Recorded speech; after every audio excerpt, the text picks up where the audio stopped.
Have you ever wondered why evil persists? Why a being like Satan, the very symbol of rebellion and discord, isn't just snapped out of existence? If you clicked on this video, then chances are you're looking for more than a Sunday school answer to this question. You are seeking something that resonates deeper, something that truly grapples with one of faith's most profound mysteries. And let me assure you, you've come to the right place, because today we're going beyond the surface. It is a common belief, isn't it, that if God is all-powerful and all-good, then he should and could simply eliminate Satan with just a thought, like a cosmic delete button. Many assume that the continued existence of such an entity points to a limitation in God's power, or perhaps even his goodness. But what if that common understanding, that seemingly logical assumption, doesn't quite capture the whole picture? What if the reasons are far more complex, more intertwined with the very fabric of love, freedom, and the grand narrative God is weaving? The proof that this is more nuanced lies in the very nature of concepts like true freedom and divine justice, explored for centuries by brilliant mind, and we'll be diving into some of that wisdom today.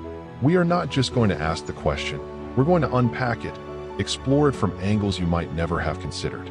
My plan is to walk you through 4 foundational pillars, drawing from the insights of thinkers like C.S. Lewis and Alvin Plantinga, that illuminate why the story of God and Satan is far more intricate than a simple cosmic battle where one side inexplicably holds back. We'll explore why immediate annihilation might actually contradict the very essence of the reality God has fashioned. And by the end of this, you'll not only understand the common answers, but grasp the profound meaning behind them, giving you a much richer and robust framework to understand this challenging topic. So, let us begin to unravel this. The first pillar we need to examine sheds light on something vast, something that encompasses not just our world, but the entirety of God's creation and his ultimate goals. The first crucial idea we must engage with is the concept of God's plan, and the perplexing role evil plays within it to potentially bring about a greater, otherwise unattainable good. This isn't about saying evil is good, not at all. But it is about asking if God, in his infinite wisdom, can weave even the darkest threads into a larger tapestry that ultimately reveals a more profound beauty and goodness. Many theological frameworks and thinkers like Lewis often hint at this, suggest that the state of the universe, including the temporary permission of evil and figures like Satan, is part of a dynamic, unfolding narrative. It is not a static picture, but a story moving towards a grand conclusion.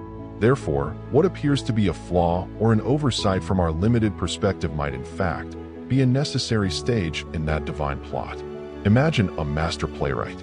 In the first act, a terrible villain emerges, causing chaos and sorrow. The audience might wonder, why doesn't the playwright just write him out? But the playwright knows that this villain's actions, the conflicts he creates, will ultimately serve to reveal the hero's courage, the depth of love in other characters, and the triumph of justice in a way that a simple, conflict-free story never could. The tension, the struggle, makes the eventual resolution far more meaningful.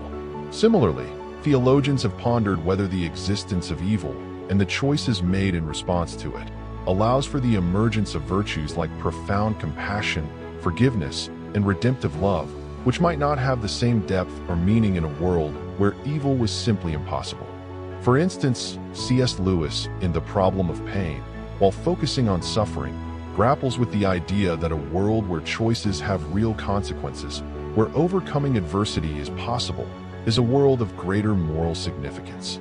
This doesn't make suffering good, but it suggests that God's plan might involve allowing such conditions for the sake of a deeper, more mature goodness to emerge in his creatures. Let us make this practical. Think about a time you faced a significant challenge. Perhaps it was a personal failure, a betrayal, or a difficult loss. In the moment, it felt purely negative. But looking back, you might see how that experience forged strength in you, or taught you empathy, or redirected your path in a way you now recognize as beneficial. This isn't to diminish the pain, but to illustrate it on a micro level, how negative events can be contextually part of a larger and ultimately positive development. The argument here is that God, with his infinite perspective, might be operating on a similar principle on a cosmic scale. It matters because it shifts our perspective from demanding an immediate, simple solution to contemplating a more complex, narrative-driven divine wisdom. It suggests that God isn't just a cosmic problem solver who has inexplicably failed to fix the Satan problem, but rather a master storyteller and architect of reality who is working towards an ultimate good that we might only glimpse fragments of. It doesn't mean we like or excuse evil. It means we consider that its temporary permission might serve a purpose in God's grand redemptive story. Understanding this helps us to see that the question isn't just about power, but about purpose. However, this idea of a greater good can feel abstract and even insufficient if we don't also grapple with the very nature of freedom itself, which is where our next point will take us. And believe me, if we don't grasp the profound implications of genuine freedom, the reasons behind God's patience with evil will remain frustratingly opaque. Now, we arrive at what many may consider the cornerstone of understanding why God doesn't simply compel every being to be good, or obliterate those who choose otherwise, the profound, and often perilous, gift of free will. This is a concept Alvin Plantinga particularly defends in his book called God, Freedom, and Evil. The argument, in its essence, is breathtakingly simple yet incredibly profound. He said, "For love to be genuine, for righteousness to be meaningful, it must be chosen." God could have created a universe of automated beings programmed to only do good, to only love him. But would that love be real? Would that obedience have any moral value? Most would say no. True relationship, true love, requires the freedom to choose, and therefore also the freedom to reject. Plantinga also proposed that it is logically possible for God to be omnipotent, omniscient, and wholly good, and yet for evil to exist. How? Because God chose to create beings with what philosophers call libertarian free will, which is the capacity to make choices that are not predetermined by prior causes. This means that creatures, including angels and humans, can genuinely choose between alternatives. And then, the crucial step, a world containing creatures who are significantly free and who freely perform more good than evil is more valuable than a world lacking such free creatures. Think of it like this. Imagine you build a sophisticated robot capable of saying, "I love you," and performing loving acts. You programmed its actions. While perhaps it may be pleasant, but it won't stir your heart in the same way that a freely given, uncoerced expression of love from another person does. The value is therefore in the choice.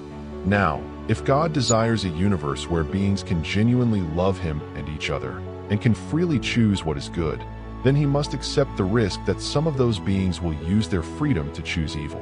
Satan, in this theological framework, is often seen as a powerful angelic being who, in exercising his free will, chose rebellion against God. To then ask God to kill Satan or remove all evil spawned from such free choices might be asking God to contradict his own decision to create free beings in the first place. If God were to forcibly intervene every time a free creature was about to choose evil, or to eliminate any being who made such a choice, then that freedom would not be genuine.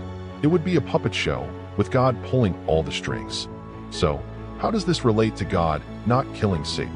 It suggests that God's decision to uphold free will, even when it leads to catastrophic evil, is tied to a higher value he places on a universe where genuine love and moral goodness can exist. Eliminating Satan by sheer force, or preventing his initial fall, might have meant creating a universe without the possibility of such profound, freely chosen good. It is a universe many theologians and philosophers argue would be less valuable.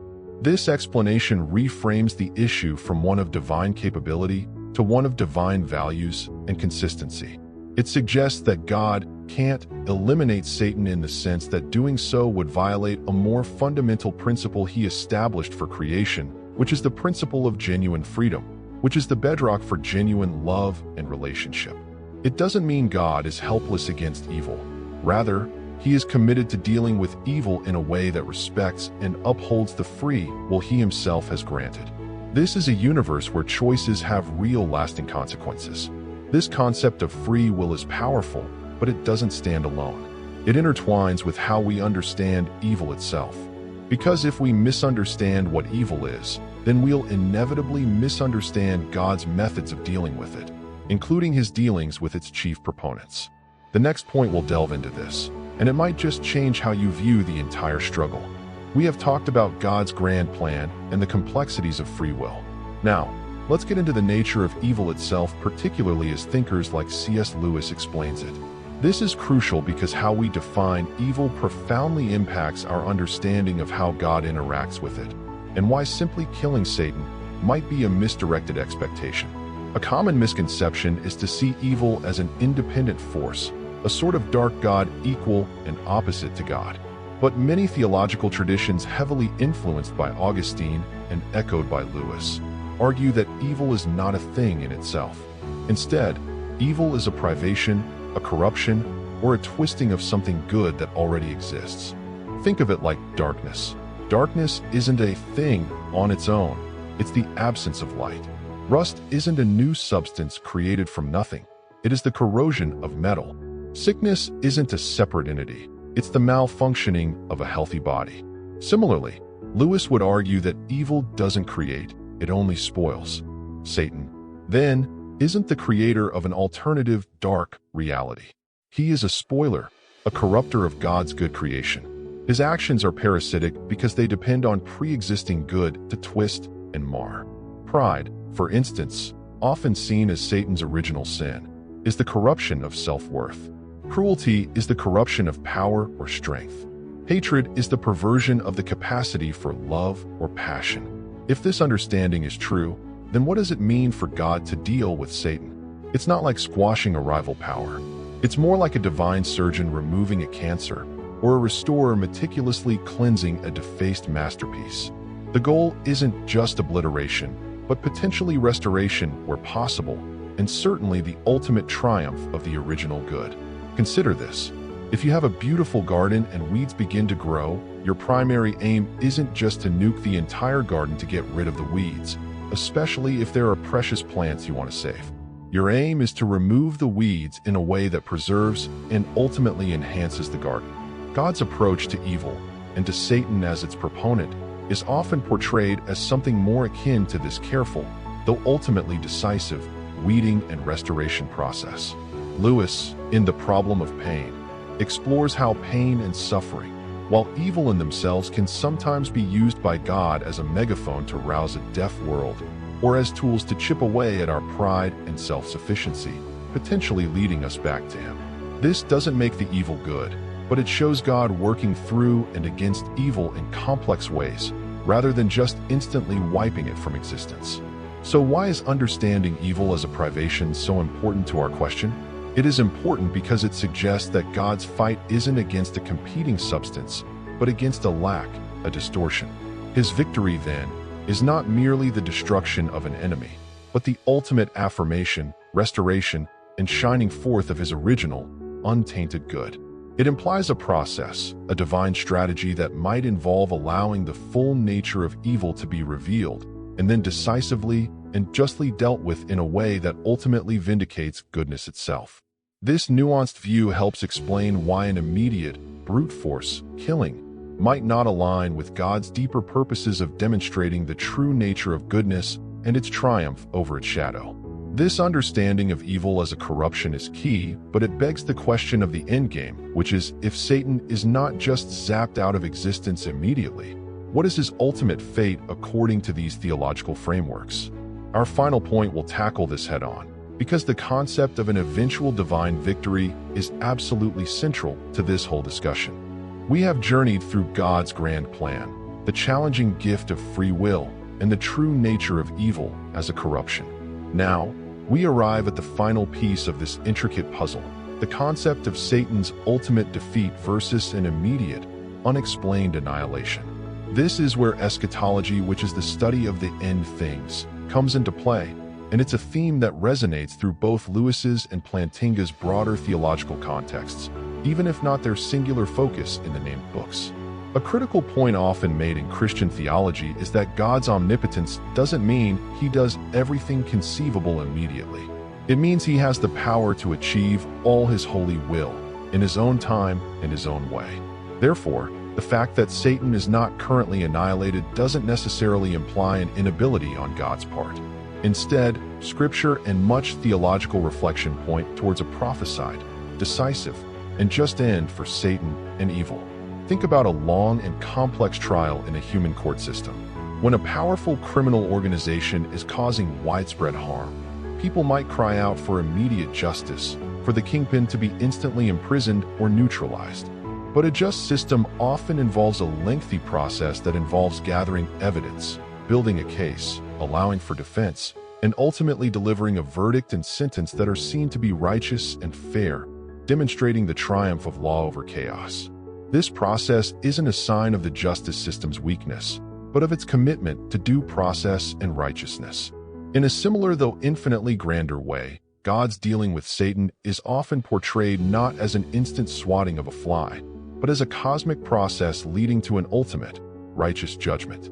This allows for the full implications of good and evil, of loyalty and rebellion, to be played out on the stage of history. It allows for humanity's story, intertwined with this cosmic conflict, to unfold. It allows for redemption and salvation to be offered and chosen. C.S. Lewis, particularly in works like The Screwtape Letters or Perelandra, certainly operates within a framework where Satan is a real defeated but still active enemy, whose final doom is assured. The struggle is ongoing, but the outcome is not in doubt from God's perspective. Plantinga's work, by focusing on the logical consistency of God's attributes with the existence of evil, implicitly supports a framework where evil is a temporary problem within God's ultimate control, rather than an eternal stalemate. The idea, then, is that God's plan involves not just ending evil, but doing so in a way that demonstrates His perfect justice, His profound love, and the ultimate futility and self-destructive nature of evil itself. It's a victory that is not just about power, but about righteousness. Satan's end is typically depicted as a judgment, a casting into a place of eternal separation from God's goodness, rather than simple annihilation that might leave questions of justice or the full measure of his evil unaddressed in a cosmic sense. So, why does this distinction between immediate annihilation and ultimate just defeat matter? It matters because it reassures us that God's patience with evil is not indifference or weakness, but part of a larger plan that culminates in perfect justice and the complete triumph of good. It suggests that the story isn't over yet, and that God's final word on evil will be both decisive and righteous. It means that the current persistence of evil, while painful and perplexing, doesn't negate God's power or His ultimate control. It frames the can't kill Satan now into hasn't yet brought about his final, just judgment as part of the unfolding of all things. And with that, we've explored 4 massive pillars that help us understand this incredibly deep question. Each one, as you've seen, builds upon the others, creating a more complete picture. So let's take a breath and bring this all together. We've journeyed through some deep waters today, asking why an all-powerful God doesn't just eliminate Satan. We saw, firstly, that it might be part of God's unfolding plan and the greater good Theodicy, where the temporary allowance of evil serves a larger redemptive purpose in the grand cosmic narrative, leading to a good that perhaps couldn't exist otherwise. Secondly, we confronted the paradox of free will, understanding that for genuine love and moral goodness to exist, creatures must be truly free, which tragically includes the freedom to choose evil, a risk God deemed worth taking for the sake of authentic relationship. Thirdly, we re-examine the nature of evil as a corruption, not an independent force, meaning God's response is more about restoration and the triumph of good over its distortion, rather than merely obliterating a rival. And finally, we considered the difference between immediate annihilation and an ultimate just defeat, where God's timing and methods ensure that His final victory over evil is not just powerful, but perfectly righteous. What are the benefits of wrestling with these ideas? In the short term, it can bring a sense of intellectual peace, moving us beyond simplistic answers to a more nuanced understanding that can withstand tough questions. It can alleviate the frustration that comes from feeling that God is somehow failing or limited. But in the long term, grappling with these concepts can deepen our faith, not in a God who immediately removes all discomfort, but in a God whose wisdom, justice, and love are so profound that they operate on a scale and in ways we are only beginning to comprehend. It allows us to live with the mystery, not in fear, but with a renewed trust in God's ultimate sovereignty and goodness, even amidst the reality of evil. It helps us understand that the story isn't over, and that the author is both all-powerful and perfectly good. Thank you for joining me on this deep dive. I hope this has given you much to reflect upon.